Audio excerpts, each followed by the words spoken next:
एक परिवार इंतजार करता रहा और सच धीरे धीरे मौत बन गया। आज हम बात करेंगे चूरू के सरदार शहर के एक 51 साल पुराने केस के बारे में। जिसने भी इस केस के बारे में सुना, उसको सुनकर उसकी रूह कांप गई। सरदार शहर के मितासर गांव के बाहर एक युवक का शव मिला। वह चीनी का सौदा करने घर से निकला था, लेकिन लौटा नहीं। पत्नी को गांव के बाहर शव मिलने की बात पता चली। वह गांव के बाहर पहुंची और शव देखकर स्तब्ध रह गई। समझ नहीं आया कि पति की हत्या किसने कर दी। लहूलुहान शव देखकर वे बिलखने लगी। उसके मन में सवाल उठ रहे थे कि इस बेरहमी से कोई कैसे मार सकता है। 24 फरवरी 1974 को सुबह लगभग 10 बजे सरदार शहर के मितासर गांव में सनसनी फैली थी। हर कोई आपस में बात करता नजर आ रहा था कि किसी ने गांव के बाहर सकरे रास्ते पर कोई शव देखा है। गांव में रह रही मुस्मत तक ये बात गई तो उसे चिंता हो गई। मुस्मत के पति रामू राम 23 फरवरी की रात 11 बजे के करीब चीनी लेने गए थे। सुबह तक वापस नहीं लौटे। इस पर मुस्मत ने जब ये बात गांव वालों की सुनी कि कोई शव गांव के बाहर सकरे रास्ते पर पड़ा है, तो उसे अनहोनी का डर सताने लगा। मुस्मत गांव के बाहर उसी सकरे रास्ते पर गई जहां शव पड़े होने की बात गांव वाले कर रहे थे। मुस्मत वहां पड़े शव को देखकर सन्न हो गई। शव उसके पति रामू राम का था। मुस्मत शव के पास बैठकर रोने लगी। उसे समझ ही नहीं आ रहा था कि आखिर उसके पति की हत्या किसने और क्यों की। रामू राम ने किसी से क्या बिगाड़ा था? उसकी किसी से दुश्मनी भी नहीं थी। इतने में वहां मुस्मत का देवर भी पहुंचा। वे भी अपने भाई के शव को देखकर रोने लगा। फिर उसने अपनी भाभी से पूछा कि रात में रामू राम यहाँ तक कैसे पहुंचा। मुस्मत ने बताया कि रात को करीब 10:30 बजे के करीब रामू का दोस्त मोहन 2 व्यक्तियों के साथ आया था। मोहन के साथ साथ व्यक्तियों ने रामू को कहा कि गांव के बाहर सकरे रास्ते पर एक चीनी का ट्रक खड़ा है, वहां चीनी देखकर सौदा कर ले। उन्होंने रामू को पैसा साथ लेकर चलने को कहा कि वहां से चीनी ले लेना। रामू 200 रुपये लेकर घर से चला गया। सुबह तक वापस नहीं लौटा। मुस्मत ने कहा कि वे लोग उसके पति की हत्या कर देंगे। ऐसा लग नहीं रहा था। सभी ने घर बैठकर चाय पी थी। उनकी बातों से भी ऐसा कुछ नहीं लगा। मोहन तो रामू का दोस्त था और दूर का रिश्तेदार भी। वह ऐसा नहीं कर सकता। भाभी मुस्मत की बात सुनकर सुरजा राम के जेहन में भी सवाल उठने लगे। आखिर भाई रामू की हत्या किसने कर दी? उसे भी भाई के किसी की दुश्मनी नहीं थी। ऐसा कुछ याद नहीं आ रहा था और ना ही भाई ने ऐसी कोई बात कभी बताई थी। सुरजाराम सरदार शहर पुलिस स्टेशन पहुंचा और FIR दर्ज करवाई। पुलिस ने अज्ञात लोगों के खिलाफ हत्या का मामला दर्ज कर दिया।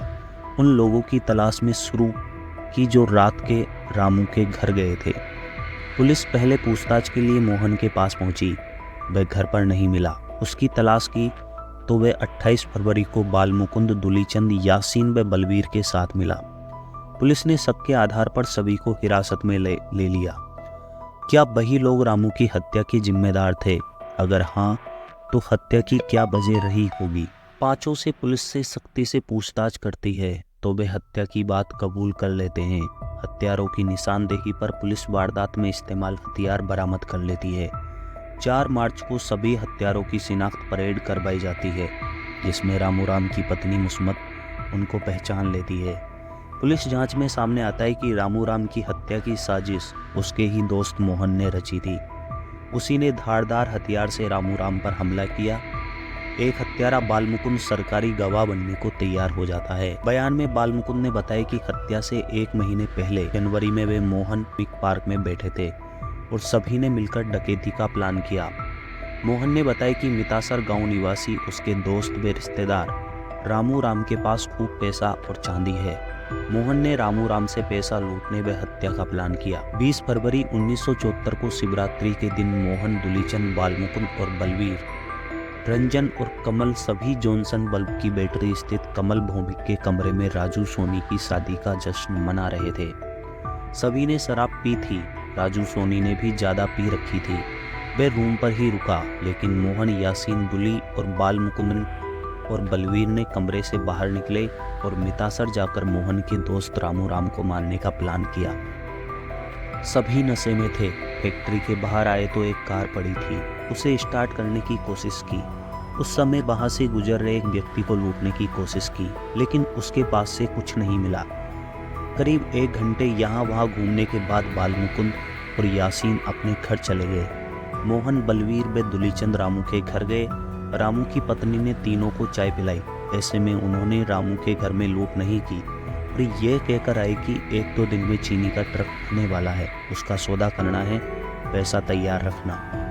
23 फरवरी की शाम करीब 6 बजे सभी मोहन के घर पर इकट्ठा हुए। मोहन के घर खाना खाकर फिर रामू को लूटने की योजना बनाई। तीनों साइकिल पर 5 लोग सवार होकर मितासर गांव गए। मोहन ने रामू पर हमला करने के लिए उकसाया था। गांव के बाहर पहुंचते ही बालमुकुंद, यासीन व दुलीचंद रुक गए। मोहन व बलवीर को रामू के घर जाने और उसे साथ के गांव के बाहर लाने को कहा। मोहन और बलवीर रामू के घर पहुंचे और चाय पीकर मोहन ने रामू से कहा कि गांव के बाहर चीनी से लदा ट्रक खड़ा है, पैसे लेकर साथ चले और सौदा कर ले। इस पर रामू 200 रुपये लेकर साथ चला गया। गांव के बाहर पहुंचते ही रामू को घेर लिया और बलवीर ने रामू को पकड़ा। दुलीचंद ने लाठी से वार किया। मोहन ने रामू का धारदार हथियार से गला काटने की कोशिश की। गला रेतने में यासीन ने उसका साथ दिया। बालमुकुंद ने रामू के पैर पकड़ रखे थे। उसे गले से खून बहता देखा तो बेचैनी हुई। वे चिल्लाए कि गांव के तरफ से कोई रोशनी आ रही है। इस हड़बड़ी में सभी वहां से भागे। मोहन ने रामू की जेब से 200 रुपये निकाल लिए थे। भागते समय मुख्य सड़क पर 2 व्यक्ति मिले जो पास के गांव से थे। उन्होंने जब मोहन से पूछा कि रात में कहां से आ रहे हो, तो मोहन ने बताया कि बैंक के काम से शहर गए थे, वहीं से लौट रहे हैं। इसके बाद पांचों 3 साइकिल पर अलग अलग दिशा से सरदार शहर लौट गए। बालमुकुंद की इस बयान के बाद गवाहों के आधार पर 11 अक्टूबर 1985 को सत्र न्यायाधीश ने आजीवन कारावास की सजा सुनाई। कैसी लगी आपको ये कहानी? अगर कहानी अच्छी लगी हो तो वीडियो को लाइक और चैनल को सब्सक्राइब जरूर करें। बहुत बहुत धन्यवाद।